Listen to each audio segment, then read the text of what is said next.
Funding for This Is Nashville comes from you, our listeners, and Music City Prep Clinic, Nashville-based provider for PrEP and offering comprehensive sexual health services in an environment designed to be safe, professional, and shame-free. Learn more at musiccityprep.org. This is Nashville.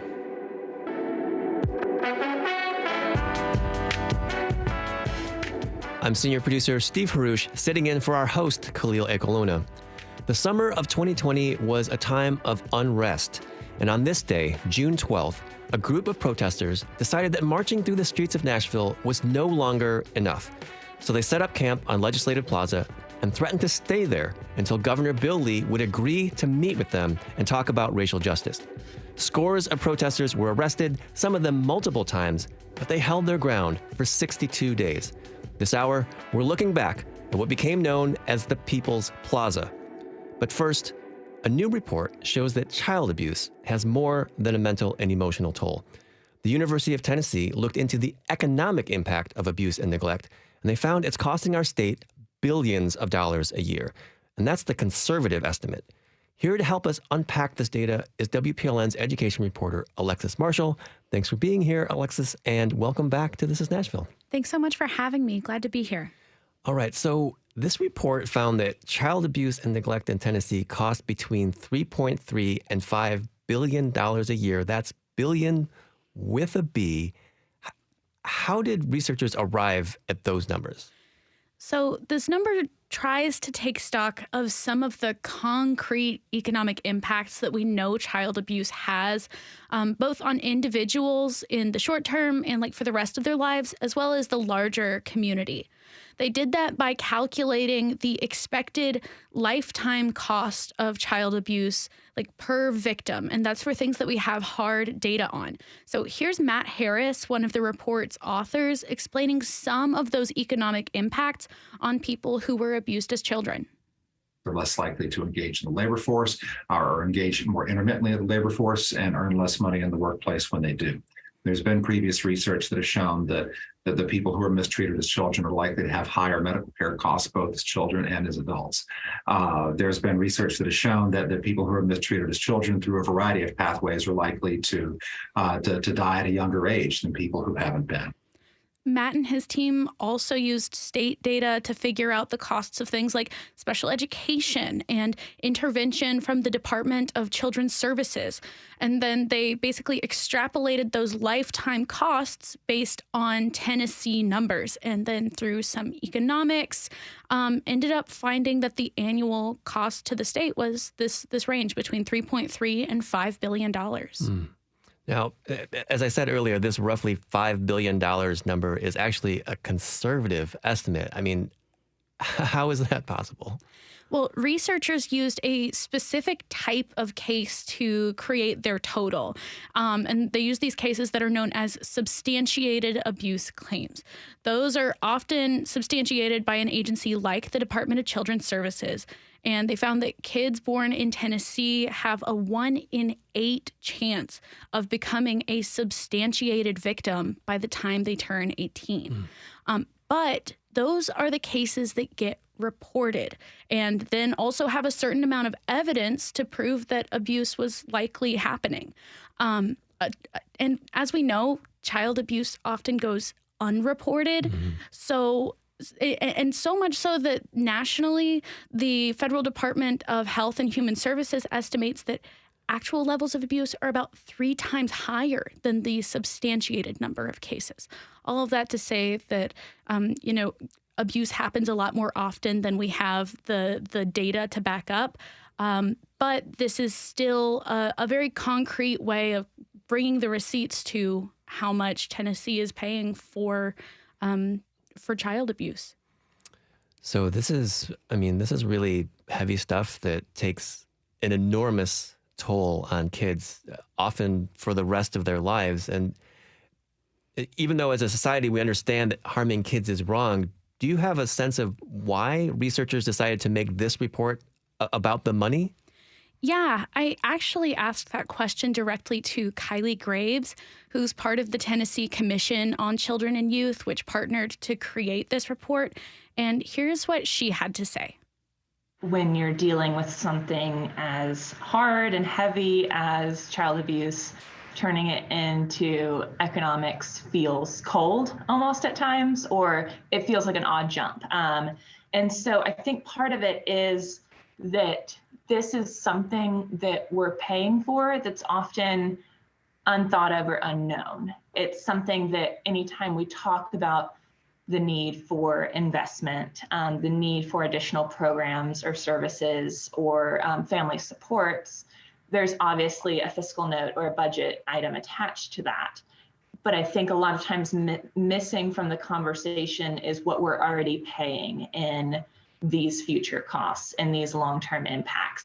So Graves is really hoping that this report can help balance out the costs associated with like prevention programs.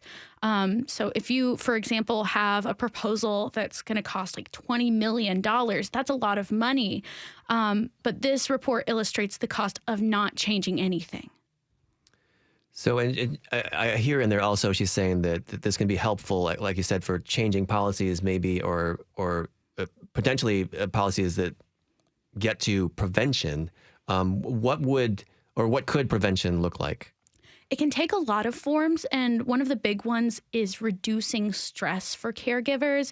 That's especially things like financial stress. And so what Graves was saying to me was that increasing federal and state programs for families like WIC for pregnant people and new mothers, SNAP, the food stamp benefits, also TANF, for low-income families, and also expanding paid family leave. Those are just some examples of certain types of preventative efforts. She also talked about mental health resources for caregivers who feel like they don't have a lot of emotional support, as well as parenting classes and even like targeted interventions for families who might be exhibiting like warning signs of abuse.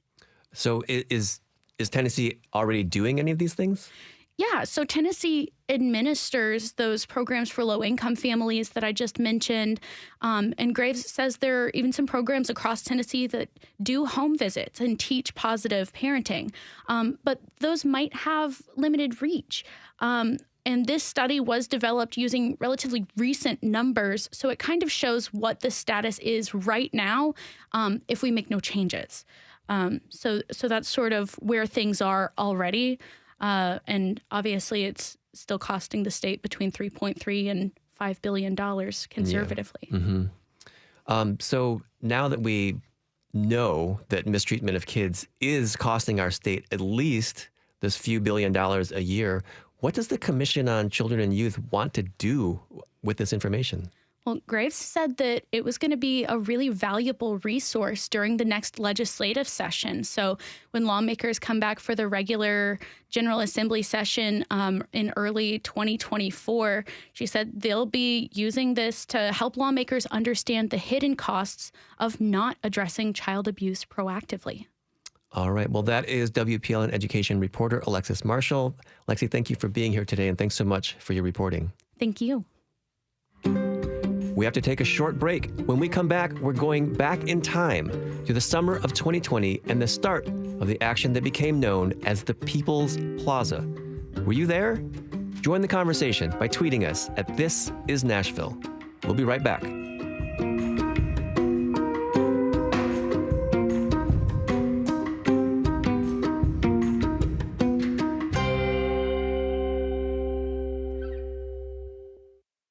Funding for This Is Nashville comes from you, our listeners, and Music City Prep Clinic, Nashville-based provider for PrEP and offering comprehensive sexual health services in an environment designed to be safe, professional, and shame-free. Learn more at musiccityprep.org. I'm Steve Haruch, and this is Nashville. The summer of 2020 was a time of nationwide protest and a moment that many referred to then and since as a racial reckoning. The murder of George Floyd, the killings of Breonna Taylor and Ahmaud Arbery, all of them African American, catapulted racism and police violence to the center of the national conversation. Here in Nashville, thousands took to the streets. Some protests brought out as many as 10,000 people. But on this day, that summer, something changed. We've been marching for weeks now, and there's been no change from those in this building. And so we said that we're sick and tired of marching, and so we're taking the space, we're holding the space. Lieutenant Jackson, go ahead and tell the rest of your friends in there, but we are going to be setting up these tents out here. We intend to stay until Governor Lee comes out and talks to people about why we're out here. So you guys know this. My next guest, then community organizer Justin Jones led the group of protesters toward what would become known as the People's Plaza, which went on for 62 days. My next guests were there. Reverend Venita Lewis is the president of Nashville's chapter of the NAACP and an organizer of the People's Plaza protests. She is joined by fellow organizer Angel Stansberry. Thank you both for being here. Welcome to This is Nashville. Thank you. Thank you. Now, Reverend Lewis, if you could take us back to that first day 3 years ago, what was going through your mind?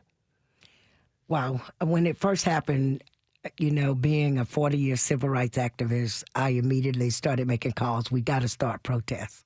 So a group of us, we met and we actually pulled off the I Will Breathe rally. That was the first one. And thousands actually came out. Justin Jones was one of the speakers at that event. We put on the Nathan Bedford Forrest bus rally next. The Teens for Equality had a larger march than the original I Will Breathe.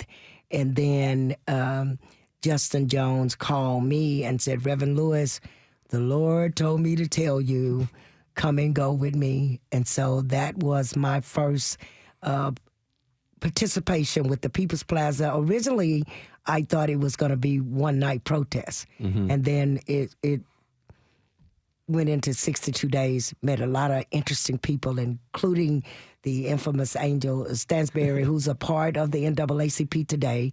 And that was an amazing opportunity to protest with my first time after marching with Jesse Jackson and Coretta Scott King to protest with Other Than Black in what was, to me, something that an experience that I will last a lifetime.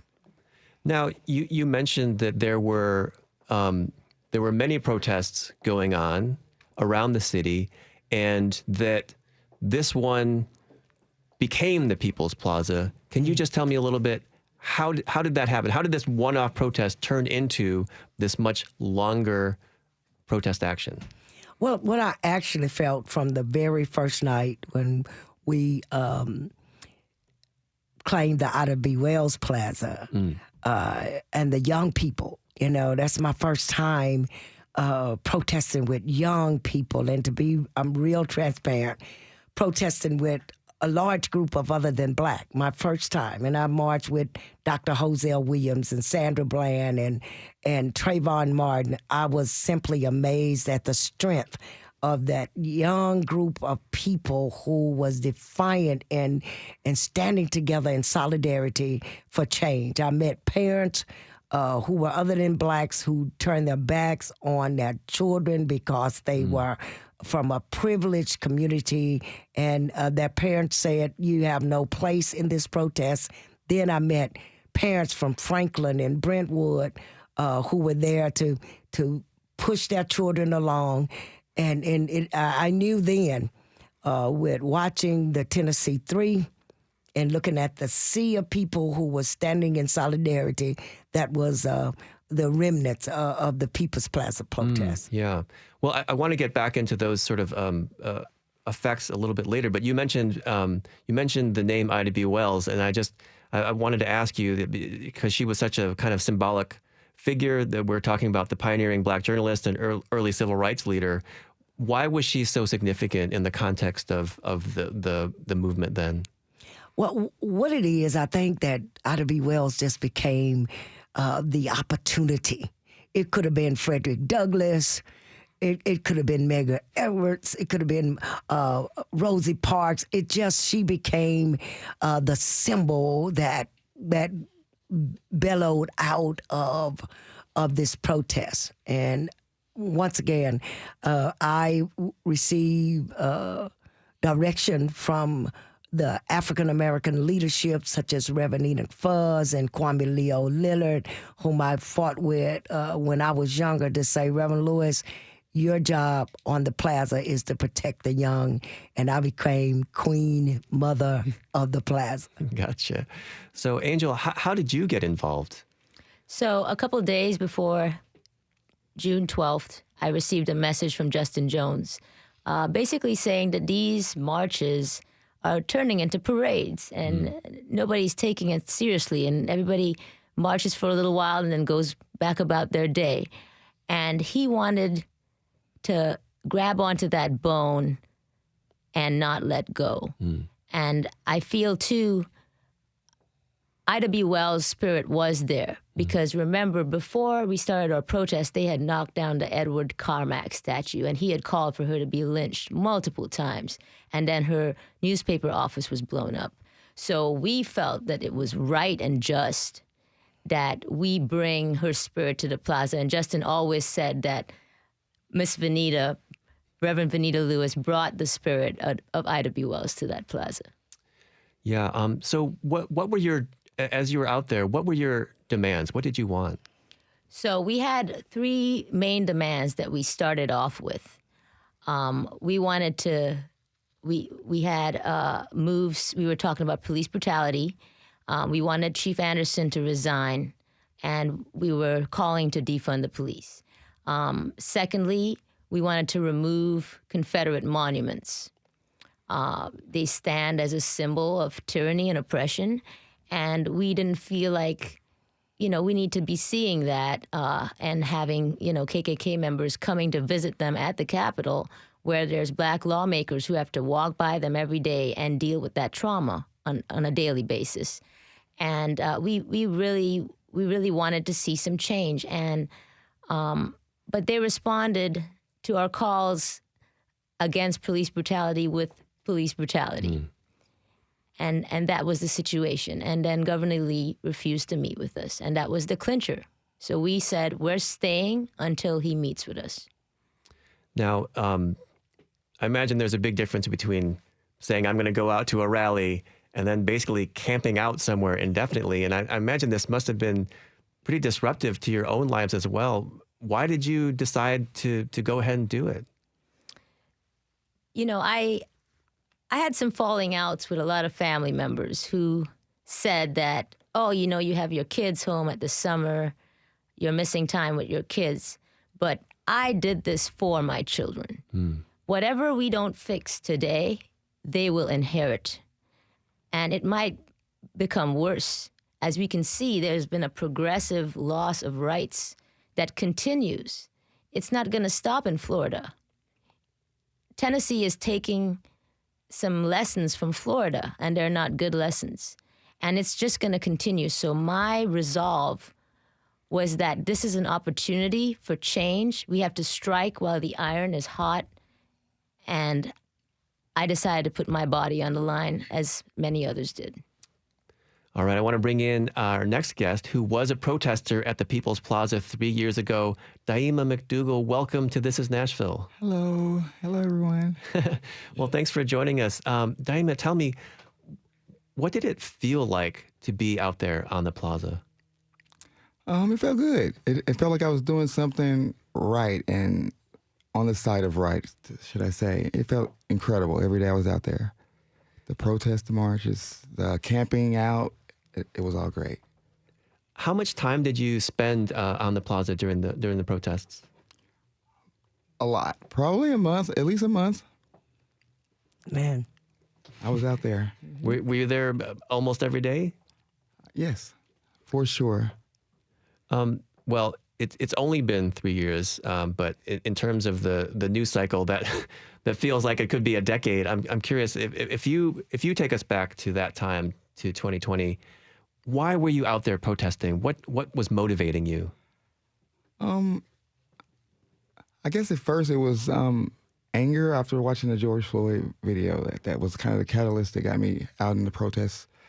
And then just, I guess, my own anecdotal experience from pre-transition. I identify as a Black male, and it could have been me, when I was 18 or 19 or 25 or whatever. So it really shook me, because I have 3 other brothers, like this could be a lot worse than it is, seeing George Floyd could have been your brother or your cousin or yourself. And that I think was the fire that kept me. Yeah. Can you describe what the atmosphere was like on the plaza when you were there? I mean, it was all over the place. Some days it was, we're out there hip hop dancing and all chilling, and other days it was pretty contentious. We were like a civil war at the plaza, but I think more importantly, we were just all there together for the same purpose. If you're just tuning in, this is Nashville, and I'm senior producer Steve Haruch, sitting in for our host, Khalil Ekolona. We're talking about the People's Plaza protests of 2020 with the Reverend Venita Lewis, Angel Stansberry, and Dieama McDougal. And we want to hear from you. Were you part of the People's Plaza? Tweet us at This Is Nashville. Now, Dieama, you joined this movement as a protester, but what was your involvement like on the plaza? What kinds of things were you doing?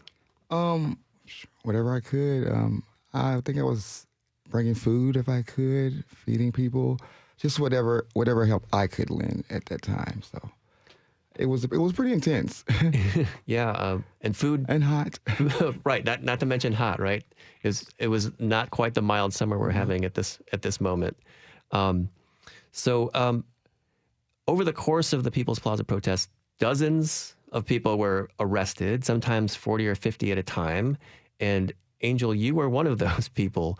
Tell me, what was that experience like?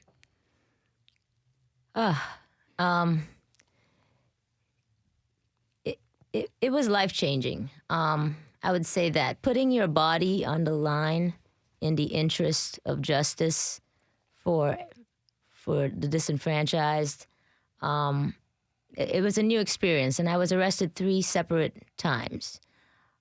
Just to be manhandled and treated in a certain way because of the color of my skin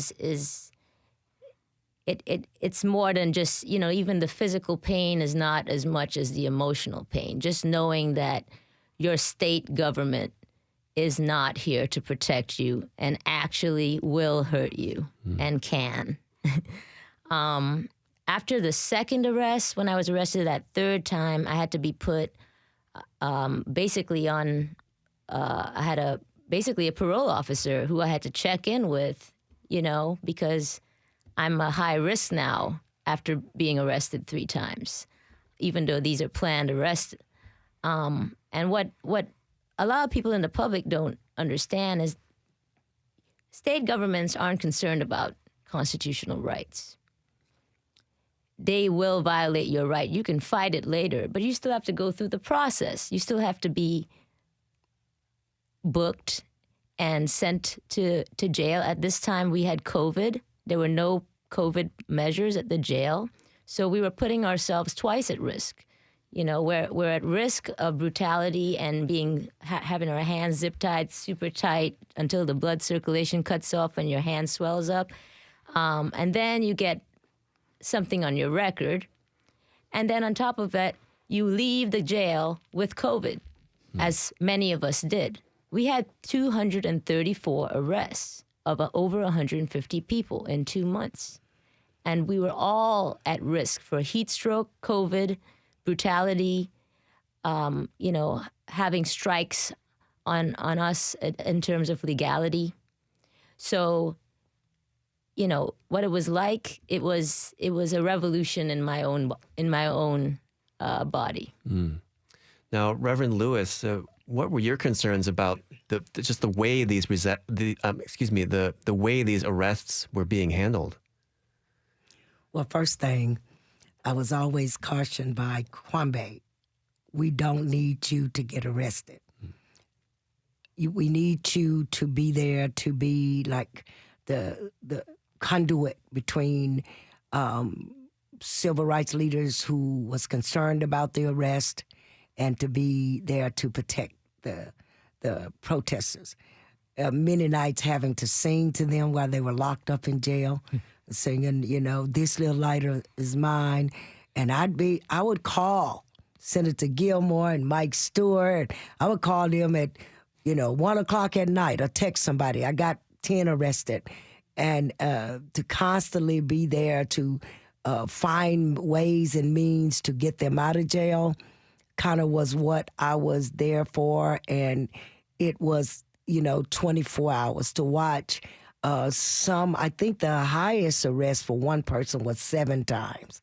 And they would get out and come right back.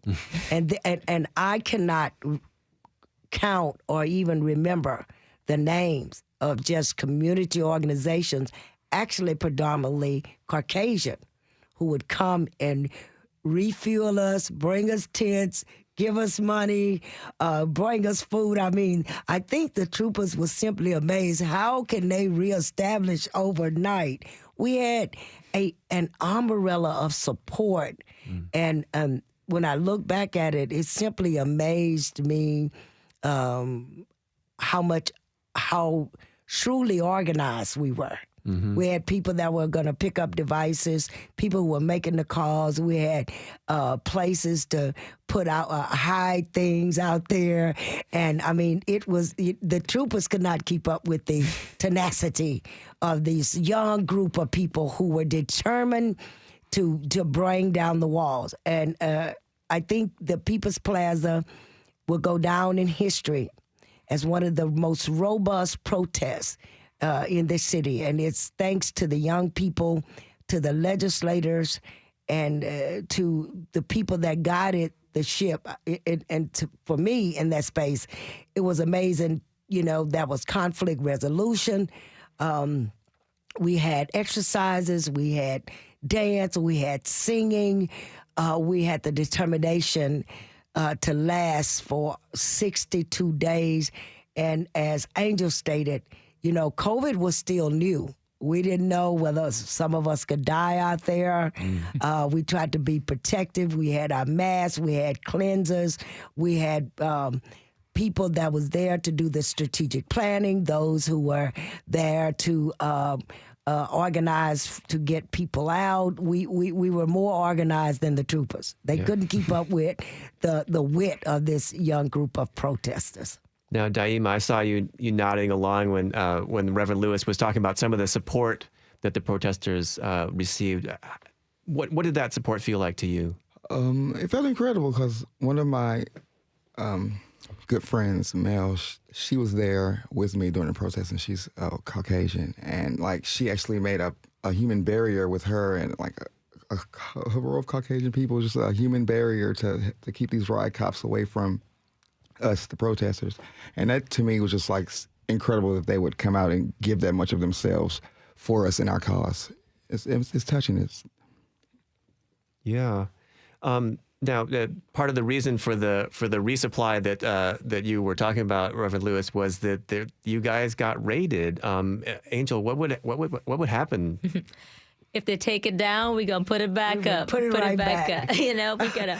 We had a chant, and it said, if you take it down, we're going to put it right back. And that's the kind of way we operated. Every time we had a raid, they would, our supporters, who were many, and some of them were in Ireland and Germany and all over the world, would send money, would order pizzas, would buy tents, drop off coolers, big bags of ice, which we went through so many bags of ice per day.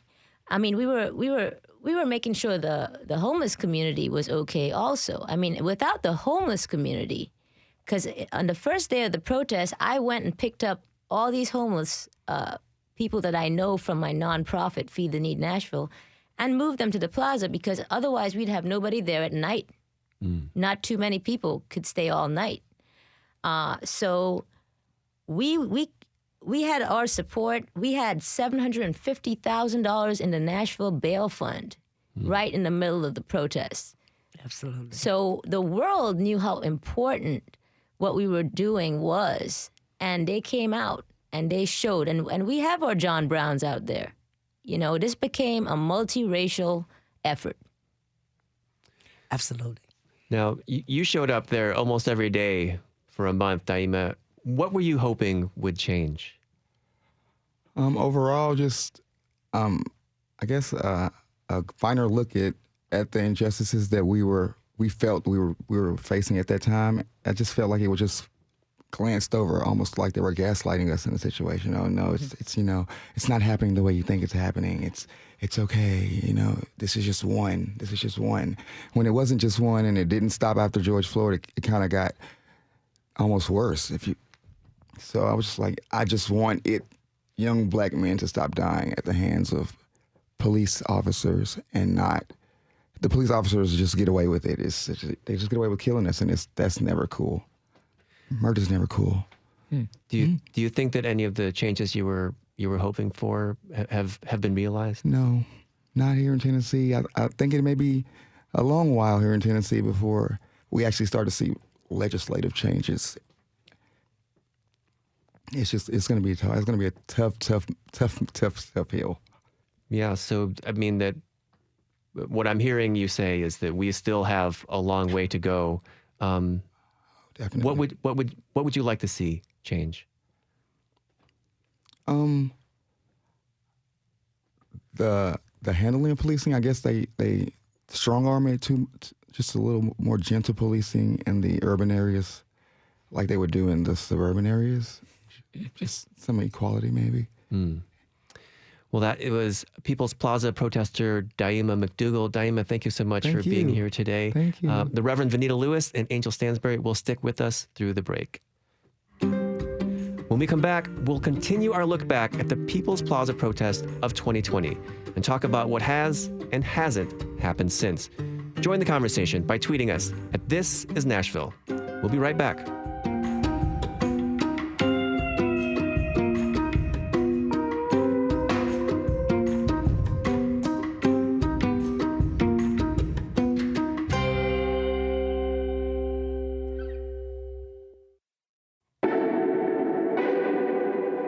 I'm Steve Haruch, and this is Nashville.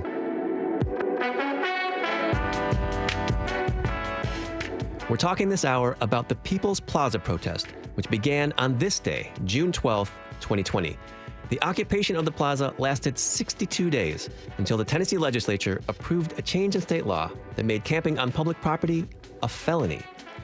Joining me now to reflect on the impact of the People's Plaza is Mike Stewart, who was the District 52 state representative at the time. Mike, thanks for being here. Welcome to This Is Nashville. Thanks for having me. So we've been talking about what it was like on the plaza that summer, and I know you visited quite a bit. But I want to start by asking you, what were the conversations like inside the Capitol as protesters were basically setting up camp outside? Well, they were varied. I mean, for many of us, was the thought that, good, there should be protests. People have a right to protest, and it's a very important matter, and there needs to be change. We welcomed the pressure, the public pressure. We thought it was good for us. Others took a different view. Obviously, there were people that were, treated the protesters as a threat and as this huge, big problem.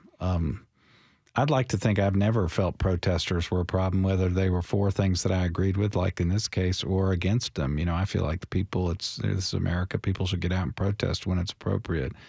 But, I myself and many of my fellow legislators, we welcomed the protesters because we thought they were making an important point. And did you feel like that message was getting through?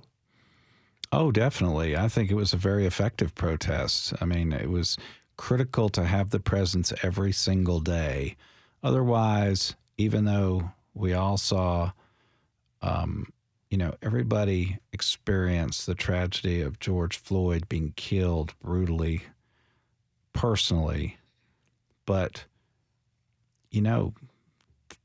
without the protesters, even news of that import would have lost its power, I think, without people being there every single day to say, look, no, I mean, this is really a present-day problem for Tennessee. It's not something that happened in Minneapolis. It's something that is happening right now, today. So, no, I thought the protesters were not only right, but they were in many cases sacrificing jobs, time with children, to really stand up for Tennesseans as a whole. So it was very helpful. It was not, as we've seen, obviously, a lot, the journey continues. In fact, there have been some missteps and backward steps lately. We've seen the legislature this year, the Republicans in the legislature, rolling back police oversight. So in many cases in Tennessee, we've gone in exactly the opposite direction the way we should be going. Nevertheless, the protests in 2020 were very effective, and I really think kept these agenda items on the front burner, whereas they would have maybe drifted behind budgetary concerns and all the sort of normal routine things that legislators do in their daily routines. Well, two of the People's Plaza organizers, the Reverend Venita Lewis and Angel Stansberry, are still with us. And Angel, what did it mean to you to have the support of state lawmakers like Mike? I don't think we'd have been able to continue for 62 days without that support. Just knowing that we had at least some legislative influence in there. They definitely were arbiters when we had issues getting into the Capitol in an official capacity. There was several times that I remember us wanting to just go into the building just like any other Tennessean is supposed to be able to on a regular day, and Mike having to step in and say, they're my guests, that meant a lot to us, because we, in our protests, we really tried to stay peaceful. We were within our legal rights, and we had legal observers, and we had attorneys that were ensuring that we stayed within our legal right. And there were multiple times where we would be arrested, and we'd say, can you tell us what Tennessee annotated code we are in violation of? And they wouldn't be able to tell us. And sometimes they would say camping or, criminal trespassing. And then, at the end of the summer, based a lot on the actions of Reverend Lewis and Senator Gilmore and their meetings with Howard Gentry and the DA, Glenn Funk, most of these charges, the vast majority, were nollied.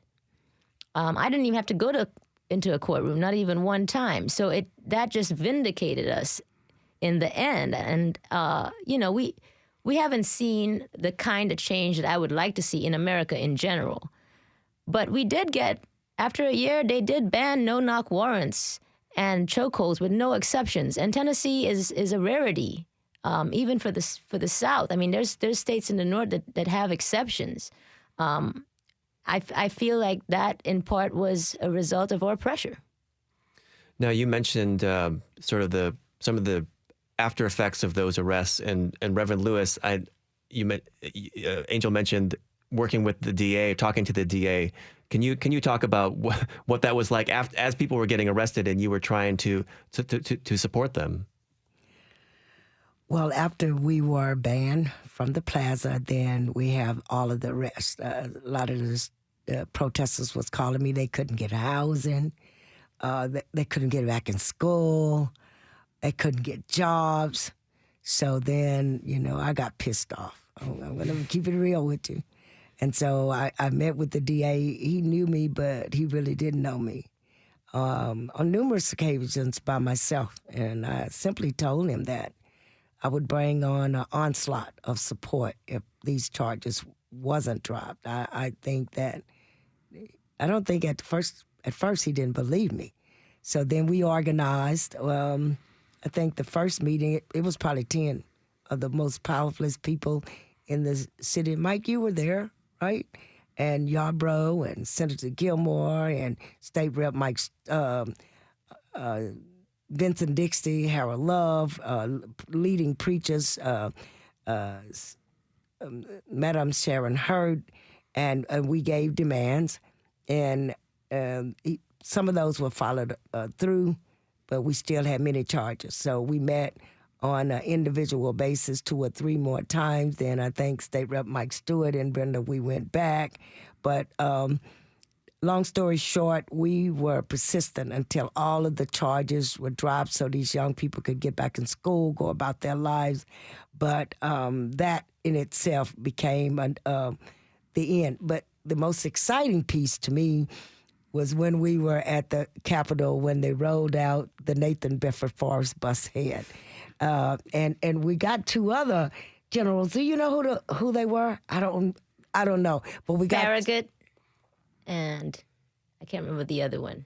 But that move was humongous for the African American community, for the people who had to represent in districts that were African American, to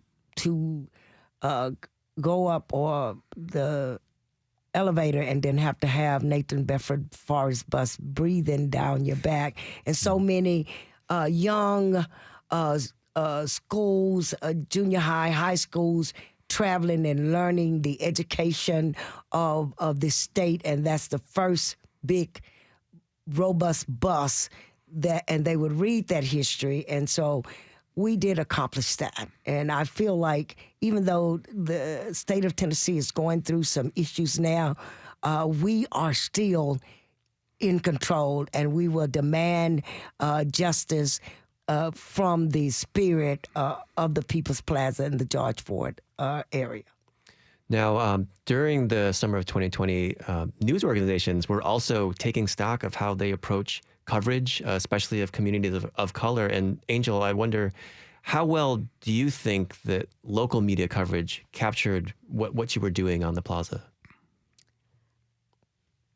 Well, I feel like the mainstream ones are still a little bit beholden to their viewership. And this is Tennessee. I mean, when you see some of the polls that they have, you can kind of tell the demographics politically of the viewership. So I feel like they kind of cater to that a little bit. So they, I would say News 5 and News 2 were constantly there, and they were an objective voice. Fox 17 was a little more conservative in their views and kind of took, I felt like, the troopers, side of the narrative to heart a little bit more. And then we had the more liberal bodies, I wouldn't really call it news, but media outlets like the Tennessee Holler, for instance, that were, was covering us, in our favor and made us look really good because it's a liberal newscast. But there were times when I remember them being denied access to the Capitol, and while Fox 17 was being allowed access. And then I remember another time where a News 5 reporter told me that the troopers were not going to talk to him anymore because they didn't like how they portrayed the troopers in a previous article. And there were little things like that. But overall, I felt that our local news, I mean, they were always underground, and I felt like they did a pretty good job in the way they depicted what was going on a factual basis. If you're just tuning in, this is Nashville, and I'm senior producer Steve Haruch, sitting in for our host, Khalil Ekolona. We're talking this hour about the impact of the People's Plaza protests of 2020 with Reverend Venita Lewis, Angel Stansberry, and Mike Stewart. Tweet us at This Is Nashville. Now, Governor Bill Lee never did meet with the protesters, but Angel, were there positive changes? You mentioned a couple earlier, but are there other positive changes that you would want to highlight that came out of this? Well, Chief Anderson did resign, and I don't personally feel like John Drake is much better, but I'm hopeful that at least we put them on notice. Just like Mike was saying, they know that we are not letting this go. Now that the People's Plaza is over, we've all assumed roles in civil rights to some extent. Reverend Lewis is the president of the NAACP. I was her campaign manager. I'm the chair of the Criminal Justice Committee. Justin Jones is a state rep. We are transitioning and stepping up our movement. We're getting more tools in our toolbox so that we can, take on the business of the people a little more aggressively with some bite. Now, Mike, I know it's only been 3 years, but when you look back at this time, what do you see as the impact of the People's Plaza? I think the biggest impact, and it follows what Reverend Lewis and Angel said, the biggest impact is regardless of the formal fight in the legislature over review power by the people, formal boards, which is is a matter, unfortunately, of controversy. This movement itself has imposed public review on these important issues. So now everybody's on notice in Nashville that each incident will be subjected to scrutiny by a wide range of people who are very active and very empowered. And thus, that effectively has a great oversight effect, because nobody thinks anymore that the sort of tragedy that happened with George Floyd would happen in Nashville and that there would be a conspiracy of silence about it. Everybody understands it's going to be a highly public event subjected to enormous amounts of scrutiny. And that, in and of itself, the protests in and of themselves and what they have led to creates oversight, and I think will have a tempering effect and impose, hopefully, rationality on our system of policing. Essentially it says the public is going to be there all the time looking at this. And you've seen that with the Nashville Police Force recently. In many cases, Nashville Police Force, before even being asked to, has released videotapes of particular incidents. And that is a reflection of these protests and what has happened, because it's understood now that the default is that this whole part of our civic activity, policing our community, is under just a much greater oversight by the community as a whole.